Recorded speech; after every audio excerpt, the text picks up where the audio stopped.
सो दोस्तों सलाम अलैकुम।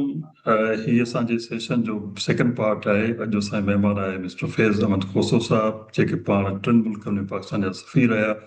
उहो पंहिंजी डिप्लोमेटिक लाइफ जा एक्सपीरियंस असां शेयर करे थो। पार्ट 1 में साईं जी शुरूआत वाली जेका स्ट्रगल हुई उन ते असां डिस्कस कयोसीं, ऐं साईं जेका पहिरीं पोस्टिंग हुई इन चाइना उन ते असां हिकिड़ो तफ़सीली डिस्कशन कयोसीं। सो हाणे असां साईं जा जेके फर्दर जेके पोस्टिंग्स आहिनि डिप्लोमेटिक असाइनमेंट्स उन ते बसि उन जे बारे में साईं पुछंदासीं।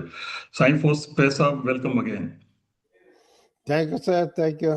सेकंड पोस्टिंग कनाडा में रही, ऐं कनाडा में तव्हां इहो महसूसु कयो कैनेडियन सोसाइटी हिकिड़ी इमिग्रेंट सोसाइटी आहे जंहिंमें हर क़िस्म जा माण्हू रहनि था, हर रिलीजन जा, हर नस्ल जा, पर उन जे बावजूद बि हू उते जेल थी पाण में रहनि था ऐं हिकिड़ो पॉज़िटिवली कंट्रीब्यूट था कनि towards society and economy.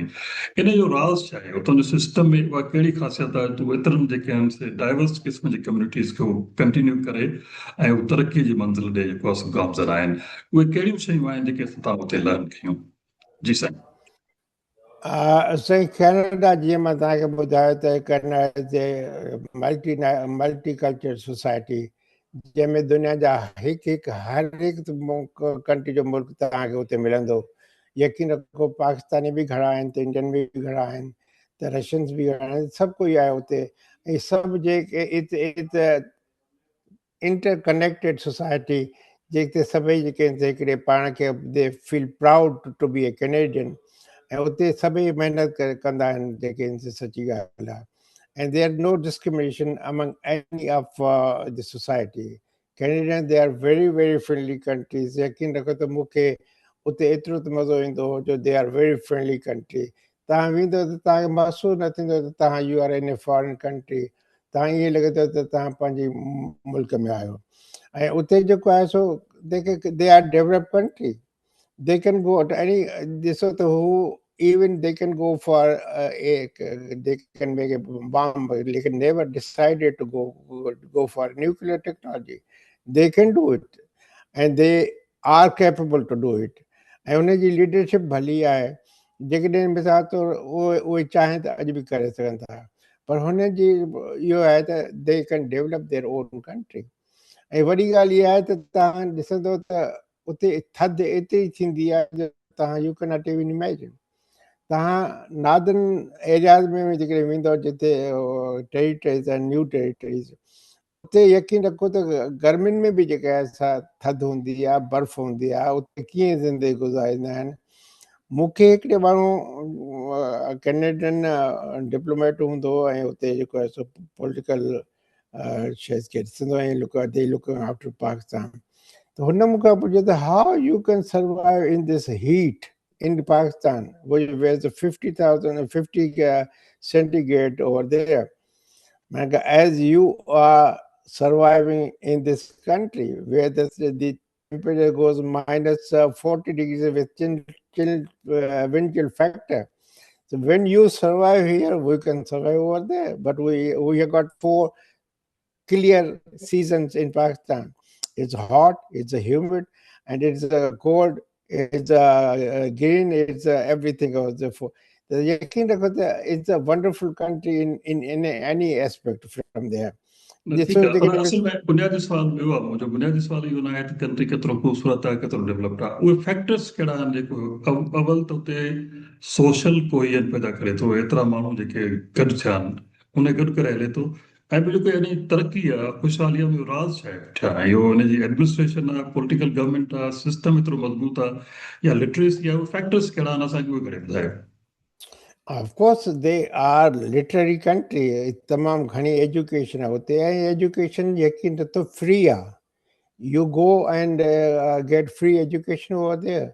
Even असांजा जेके ॿार पढ़ंदा हुआ, they were going in schools and everything, it was free of charge. इहा ॻाल्हि आहे त एजुकेशन जॾहिं फ्री हूंदी आहे त तव्हां जॾहिं एजुकेशन आहे त U are in a bright society. जॾहिं एजुकेशन आहे त U are in a dark society. So education is the basis for the development of any country in the world.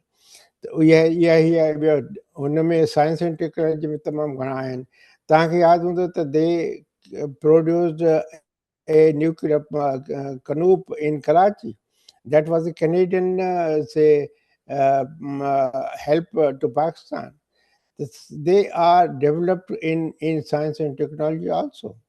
असल में सोशल टॉलरेंस भी हूंदी हुते डेफिनेटली ऐं उन जो सिस्टम में जेको आहे न वेलफेयर हूंदो सिस्टम गवर्नमेंट जेका असां उहा प्रॉपरली इलेक्ट थिए थी डेमोक्रेसी वेल इंट्रेंस्ड आहे ऐं जेके बेसिक फंडामेंटल ह्यूमन राइट्स आहिनि उहे हुते इंश्योर्ड आहिनि ऐं उतां जो कोर्ट्स जेको आहे सो कचहरियूं इम्पार्शल आहिनि इंडिपेंडेंट आहिनि सोसाइटी जो चेक्स आहे उहे सभु गॾिजी फैक्टर मुल्क खे तरक़ी ॾियनि था ऐं इहो कैनेडा जी तरक़ी जो या वेस्ट जी तरक़ी जो बुनियादी राज़ी हो और मां इहा ॻाल्हि सही थो कयां या तव्हां हिन सां सहमत आहियो या न आहियो या बिल्कुलु सही ॻाल्हि आहे त is a country of democracy is a democracy उते फ्लैश थींदी आहे सची ॻाल्हि आहे त हिकिड़ो वक़्तु अहिड़ो बि हो जॾहिं मां उते हुयुसि Merlin was the prime minister and जेके प्रीमियर्स जेके चीफ मिनिस्टर हूंदा हुआ उन में मेजॉरिटी जेके आहिनि से अपोजिशन जा हूंदा हुआ छो त every state every over there is independent state over there province जेके चवंदा आहिनि त उहे हूंदा पर यानी डेमोक्रेसी एतिरी स्ट्रांग हूंदी त दे वर trying to be independent in their own decisions and making decisions in their own provinces. ऐं सची ॻाल्हि आहे त इन जे करे जेका असां उते डेमोक्रेसी जेको मिसाल आहे त आहे सभिनी जे लाइ आहे ऐं सभिनी लाइ हिकु ई जेका आहे असां सोसाइटी आहे उन में ॾिसो त जेके लीडर उन्हनि जा जेके आहिनि से उन्हनि लीडर बि जेके एॾा भला भला लीडर आहिनि they were trying to make the country forward and they were trying to make the country coherent for all the immigrants over there. As I told you, they were in initial stage they were it was a colony of Britain, but they got independence from Britain a very long time ago. But still, their flag is indication of they were colony and British flag जो जो सो भी है. And even the governor is being appointed by the king of queen or king of Britain. So yeah, the Korean BI still they are independent, but they are having a link with Britain. And even France, England, you can say even now recently, Trump said that Canada should be part of province of USA. Which is not practical. But he said, and the Canadian Prime Minister totally objected it.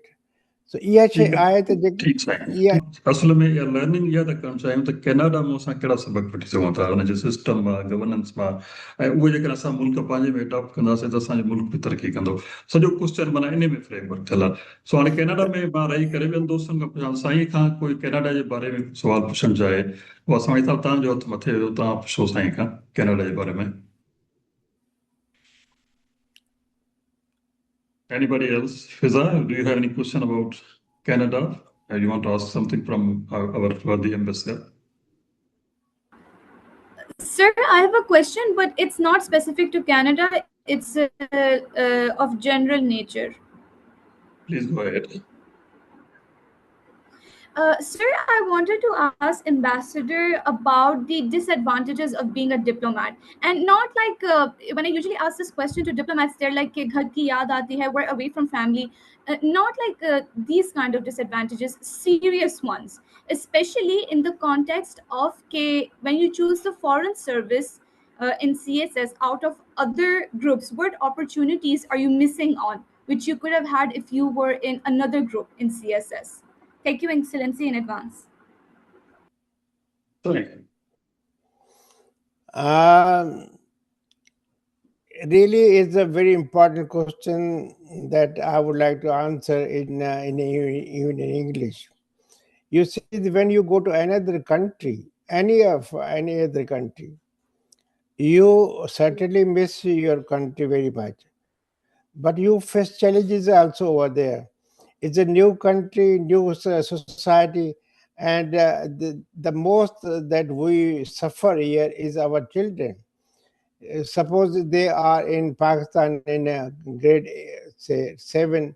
When they come here, they don't accept 7th grade. They say, so you go and have starting from grade 6. So they should come up to the level of 7th grade. So they suffer a lot. And certainly we try to adjust ourselves in this society. There are so many good things, but certainly new challenges are taking place. We are being asked so many questions of our country, of our diplomacy. Suppose you see that I went to a seminar in which it was about the nuclear of Pakistan. They asked me why you are having a nuclear in Pakistan, why you need it. I say, when you say it's Islamic bomb, I don't agree with you people. When you have the capacity and when you have the right, why not we have the right? Why don't we stop India not to become a nuclear? We are not in favor of nuclear, but because other countries are going to have it, India is going to be a nuclear. We have we have defense problems with India, so we have to be a nuclear player. So there are so many other challenges and other questions that they were asking us, so many things, and maybe probably you have particular questions. Certainly, I'm going to ask you answer your questions. Why not Japan? Okay Japan मां तव्हांखां पहिरियों question पुछो Japan जे बारे में पर तव्हां हुनखे mix करियो चाइना में हाणे असल में मुंहिंजे क्वेश्चन खे ॿुधो पोइ उन क्वेश्चन जे जवाब ॾियो क्वेश्चन मुंहिंजो हीअ आहे तव्हां खां जापान जेको आहे सेकेंड वर्ल्ड वॉर में हिकिड़ो शिकस्त ख़ोर्दा कंट्री हुयो ऐं हुन मथां सैंक्शन्स हुया पेनल्टी हुई टोक्यो ट्रायल्स थिया हिकिड़ो बिल्कुलु हुते ॿ वॾा बम किरिया जेको आहे हिरोशिमा नागासाकी मां ही उन जाइ तां उथे थो ऐं वरी जेका असां हिकिड़ी फॉर्मेडेबल इकोनॉमी ठहे थो not only in economy technology third largest economy in the world उन में जेका जापान जी फिनोमिनल राइज हुई उन में बि कहिड़े फैक्टर्स हुया जिन्हनि जी मदद कई ऐं इन जा चपा चयो बसि इन डायरेक्ट इन क्वेश्चन में रहजो जेको तव्हां क्वेश्चन पुछंदो त उन ते मां कोशिशि कंदुसि त जवाबु ॾियां लेकिन there are so many other aspects of Japanese society सही ॻाल्हि इहा आहे त जैपनीज़ जॾहिं उन्हनि ते बम किरियो त they become so scared of society that what to do, how to proceed further. ऐं उन में सची ॻाल्हि आहे त Japanese the were very workaholic यानी एतिरो कमु कंदा हुआ जो हुननि खे कोशिशि कंदा हुआ त यानी फ्री टाइम ॾियनि त तव्हां वञे हू घुमो फिरो हेॾां होॾां कयो लेकिन they were trying to work very hard over there मां उहो हिरोशिमा जो जॻह बि ॾिसी आहे जिते बम किरियो हो इट वॉज यकीन रखो त तव्हांजो इहो इम्पैक्ट हूंदो त उहो त तबाह हूंदो लेकिन उते it was A garden beautiful garden लेकिन उते हिकिड़ो टॉम्ब हूंदो हो जेको लोह जो ठहियलु हो दे वर डिस्ट्रॉयड ओवर देयर ऐं उहो उते ख़ाली पियो त ताकी तव्हां ॾिसी सघो त बम उते खे तबाही कई पर रही ॻाल्हि इहा आहे त हुननि ॾाढी महिनत कई यानी यकीन रखो आहे कि जेके जैपनीज़ शयूं ईंदियूं त उहे चवंदा टीन जूं ठहियलु हूंदियूं पर they worked very hard and उन्हनि खे पोइ सिक्योरिटी ख़तमु थी वई because USA provided them security over there. They were concentrating only on the development of their country. And they don't have their own forces over there. यकीन रखो त उते जेके आहिनि से Japanese के मां कंहिंखे हिन खे जेको या राइफल कान ॾिठी they had sticks they were controlling that is the most peaceful society over there असांजा ॿार घुमंदा फिरंदा they were no scared about any going from one place to another place education उते तक़रीबन 100% आहे education जे करे ई त हू अॻिते वधिया सची ॻाल्हि आहे and they are committed to their country यकीन रखो त जॾहिं हुननि खे अरेस्ट कयो अमेरिकन या ॿियनि मुल्कनि त उनखे यानी पंहिंजो सीक्रेट शेयर करण जे बजाए they were trying to suicide themselves they pick pills खाई छॾींदा ताकी उहे मरी वञनि but they cannot share their secrets with other countries ऐं इहा ई शइ उते जेको एम्पर His emperor जो महल असां ॾिठो अथई, इट्स very simple सादो हूंदो, एतिरो सादो हूंदो जो हद खां मथे असां चयो त हीउ महल त कोन्हे को, but they are committed to their emperor. ये वो चवंदो आहे, he has no political figure. He doesn't interfere in the political figure. उते जेके बि हूंदा उहे जेके आहिनि prime minister hunda, and they decide their own thing, but he doesn't interfere in their affairs. रही ॻाल्हि आहे, but they are committed, they respect their emperor over there.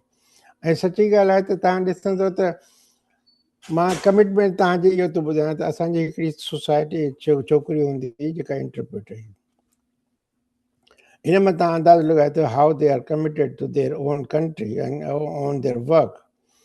उनखे हिकिड़ो असांजो माण्हू आयो, उन टेक्निकल ट्रांसलेशन लाइ उनखे घुरायोसीं, त हुनखे मुश्किल पई ट्रांसलेशन करण जी, ट्रांसलेशन न पई करे सघे, त हुन ॿिए ॾींहुं अची ऐं एम्बेसडर खे रेज़िग्नेशन ॾिनी त this is my resignation because I am not capable of translating something which I am suppose to do it.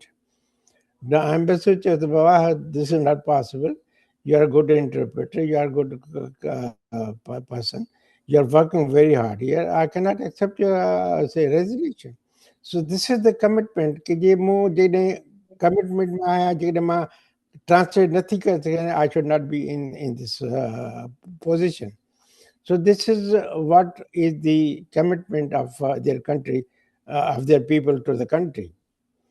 Japan में जेका जापान जी जेके ॿ टे शयूं जेके दुनिया में असां ताईं पहुतियूं आहिनि मशहूरु आहिनि, उहे इहो आहे त हुन वटि अञा ताईं उहो जो कल्चरल एलिमेंट आहे उहो प्रीडोमिनेंटली स्ट्रॉन्ग आहे. उहे इज़त करण वारा आहिनि, ख़्यालु करण वारा आहिनि, घणो करे कूड़ कोन था ॻाल्हाइनि, धोखो कोन था ॾियनि माण्हुनि खे, ऐं पंहिंजे वाइदे ते कमिटेड आहिनि, हार्ड वर्किंग आहिनि. और मां तव्हांखां सिर्फ़ु इहो सिखणु थो चाहियां पंहिंजे हथ ताईं, वरी ॿियनि दोस्तनि खां पुछंदासीं त इहा सोसाइटीअ में अंदरि ट्रेनिंग मौजूदु आहे या गवर्नमेंट कॉन्शियसली इहे जेको जज़्बो या इहो जेको एलिमेंट आहे उहो माण्हुनि में इम्बाइब कयो आहे. तव्हां उते रही करे कीअं ॾिठो त माना एक्चुअली जेका इहो सोसाइटी में जेके रवैया पैदा था थियनि उहे सोसाइटी जे विदिन आहिनि जेके पुराणो कल्चर हले थो, या गवर्नमेंट कोशिशि करे थी स्कूल्स जे ज़रिए, एजुकेशन ज़रिए, ट्रेनिंग जे करे त माण्हू इन मुताबिक़ जेको ठाहिजी अचनि. मां तव्हांखे सिर्फ़ु हिकिड़ो मिसाल ॾियां, पोइ अॻिते वञा. हाणे जॾहिं इहो सेकेंड वर्ल्ड वॉर हले पई त जैपनीज़ जे लाइ अमेरिकन प्रोपेगेंडा इहा हुई त दे आर सब ह्यूमन्स, नॉट इवन ह्यूमन्स. हाणे उहे माण्हू जेको आहिनि विदिन 20 years एतिरो ट्रांसफॉर्म था थियनि त दुनिया जी वॾे वॾी इकोनॉमी थियनि था. इहे सभु शयूं तव्हां कीअं ॾिठियूं, उते कीअं महसूसु कयो? सही हक़ीक़त इहा आहे त उन्हनि जी education is so good, so nice, त तव्हांखे कोशिशि जे बावजूदि बि तव्हांखे उनखे जेको आहे सो जे असां फॉलो कंदासीं त we will be the very lucky people actually. यानी उते एजुकेशन एॾी भली एजुकेशन आहे, कमिटेड एजुकेशन आहे, ऐं टीचर्स उनखे एॾो त ट्रेन कनि था पिया, तव्हां सोचे नथा सघो. ऐं उहो जॾहिं बिल्डअप मथे थी ईंदी आहे त पोइ they are very good educated people actually. इन सभिनी मुल्कनि जे बारे में आहे जिथे जिथे साईं रहिया आहिनि, या इन अॻियां हली डिस्कस कंदा त असां कीअं हुननि सां इंटरकनेक्ट थी सघूं था, असांजे लाइ कहिड़ियूं अपॉर्चुनिटीज़ अवेलेबल आहिनि, सिर्फ़ु वञण खां अलावा वापार जूं कहिड़ियूं असां अपॉर्चुनिटी ॻोल्हे सघूं था, कनेक्ट करे सघूं था. छो त हिस्टोरिकली सिंध जा माण्हू दुनिया जे घणनि ॾेसावर मुल्कनि में वापार कंदा रहिया आहिनि. सो हिन शयुनि जे हिसाब सां opportunity, and particularly the business opportunity, and how we can connect with these country so that we can exchange and then learn. Thank you. सही नवल साहब, तव्हांजो मां जॾहिं तव्हां पंहिंजो लेक्चर ॾिनो, इट वॉज वंडरफुल, ऐं मां ॾाढो पसंदि कयो त तव्हां हुन ते कोशिशि कई त ट्रेड एंड एक्स ते बि ऐं कमु करण ते बि जेको सोचो ऐं ॻाल्हायो बि हो. हक़ीक़त इहा आहे त मां त हाणे आउट ऑफ बिज़नेस आहियां उते, मिसाल त मूंखे ख़बर न आहे, पर तव्हां बहितर इहो आहे. ठीकु आहे साईं, तव्हां नवल साहिब जो क्वेश्चन अटेंड था कयो. हा, उनजे लाइ मां साईंखे इहो पियो ॿुधायो त साईं मां हाणे आउट ऑफ सर्विस आहियां ऐं बिज़नेस बि कोन कंदो आहियां, पर रही ॻाल्हि आहे त ॿ तरीक़ा आहिनि बिज़नेस करण जा। हिकिड़ो इहो तरीक़ो त तव्हां उते जेके एम्बेसीज़ आहिनि, कमर्शियल सेक्रेटरीज़ आहिनि, उन्हनि सां कॉन्टेक्ट में अचो त तव्हांखे उहो तव्हांखे गाइड सही करे सघंदो। त छो त उते उनजो कमु ई आहे कमर्शियल सेक्रेटरी जो, त how to increase business specially from Pakistan. त उन में इहो बि थी सघे थो। या जेको तव्हां डायरेक्टली तव्हां पंहिंजे ॾिसंदो त तव्हां कहिड़ा कहिड़ा जेके आहिनि, मिसाल तौर उते इम्पोर्टर्स आहिनि उते पाकिस्तान जा या ॿियनि जा बि जेके आहिनि इम्पोर्टर आहिनि, त तव्हां उन्हनि सां कंटेक्ट में अची अलाह विच में ईंदो त तव्हां यकीननि तव्हां पंहिंजो कंटेक्ट में बि ईंदा ऐं तव्हांजो पंहिंजो बिज़नेस वधाए बि सघंदा ऐं एक्सपोर्ट इम्पोर्ट बि करे सघंदा। ठीकु आहे, हाणे असां वेंदासीं ईरान। ऐं ईरान जो जेको हिन वक़्तु जेको असांजे अॻियां माना प्रोफाइल नज़र अचे थो, त हुन वटि हिकिड़ी तमामु क़िस्म जी गहरी क़िस्म जी रेज़िस्टेंस आहे। ऐं हू इवन ताक़तवर मुल्क जंहिंमें तव्हां रहो बि था, उनखे चैलेंज करे वेठो। ऐं हिन वक़्तु जेको डील असांजे साम्हूं अचण वारो आहे, उन में बि हुन हिकु पोज़ीशन ते बि कंप्रोमाइज़ कोन कयो आहे। इहा जेका रेज़िलेंस आहे, रेज़िस्टेंस आहे, इहा हिन जे कल्चर जो हिसो आहे या हिन जेका नई पॉलिटिकल गवर्नमेंट आहे उनजो हिसो आहे। उनखे तव्हां कीअं कीअं पर्सपेक्टिव था कयो? तव्हां बि ईरान वियो आहे, मां बि खोड़ दफ़ा ईरान वियो आहियां, त ईरान जी जेका कल्चर आहे उनजी एतिरी डेप्थ आहे। ऐं हू क्लेम कंदा चाहिनि Iran is not a nation, Iran is actually civilisation आहे। इन्हनि शयुनि खे तव्हां कीअं था ॾिसो, असांखे कीअं था सम्झायो, असांजे नाज़रीन खे कीअं था सम्झायो? हा, असां सभ खां पहिरियां त तव्हांजो मां प्रोग्राम ॾिठो जेके तव्हां टीवी ते ॻाल्हाईंदा हुओ, ॾाढो सुठो ॻाल्हाईंदा हुओ। हाणे now we are shifting from say my experience of Iran to political system. So political system में ये आहे त Iran is a culture, it's a history, is a big country, and is the history. There are so many ups and downs in Iranian society. पर रही ॻाल्हि इहा आहे त हाणे जो नयो सिनेरियो आहे इज़ टोटली डिफरेंट। वो nobody expected that China, Iran will give so much resistance to a superpower and to Israelis. That's why they started squeezing Iran from the very beginning. But Iran has started building up from very beginning because he saw the threat from long time ago. जॾहिं हुननि attack कयो हिनखे त हिननि एॾो त हुनखे resist कयो ऐं रिस्पॉन्स कयो त it was a surprise to the world how they can say attack Iran, which is a peaceful country, which has never attacked its neighbors. So it has developed a very close relations with other countries. They are not aggressors. They are grieved country. And the aggressors should not make it Iran so miserable that they can compel themselves they should submit to the will of the superpower and the rich people. So Iran is a country which is standing against the superpower, and it's standing against aggressors actually. Of course, they cannot stand all of alone, but they are supported by some other countries, maybe Iran, maybe China, maybe Russia, maybe some other countries, I don't know. But Iran has made themselves is not alone. It's a very strong country. Now they have compelled the superpower to make a deal according to the will of the Iranian people. So the leadership, you see that they completely was eliminated in an attack by the aggressor, by Iran, maybe Soviet Union, America, or maybe by Israelis. But still they stand up and they face the challenges, and they are facing and they are winning the war actually. And maybe today is going to be the agreement between the superpower and Iran. So this is briefly असल what में I can say. ही वरी भी किसो थोड़ो मुख़्तलिफ़ थी वियो असल में असां जी सोसाइटी कल्चर माण्हुनि में जेका नेशनलिज़म आहे इन सभिनी खे सम्झणु पिया चाहियूं त उहो जेको उतां वारा फैक्टर्स आहिनि उहे कीअं आहिनि हाणे काफ़ी अर्से खां वठी करे ईरान आइसोलेटेड रहियो आहे उन ते सैंक्शन्स आहिनि सभु शइ उनजे बावजूदि बि हुन सभिनी खे रेज़िस्ट करे हिन जाते पहुतो आहे इवन उहो सुपर पावर खे चैलेंज थो करे उहे असांखे फैक्टर सम्झायो उहे फैक्टर्स कहिड़ा आहिनि उन सोसाइटी में उन गवर्नमेंट में जिन हिननि खे एतिरो माना मुस्तहकम बि रखियो आहे एतिरो स्ट्रांग बि कयो आहे न तव्हां त मूंखां इहो सुवाल कयो त बाबा जेको आहे ही सिनेरियो जेको आहे उन ते ॿियो सुवाल it became the political system, so political system जो जवाब ही in a polite way में ॾिजे ईअं न अचे त बहरहाल it's a big history, historical country. It became not only strong now, but it's from the very beginning. Zarks, even before Islam came into existence.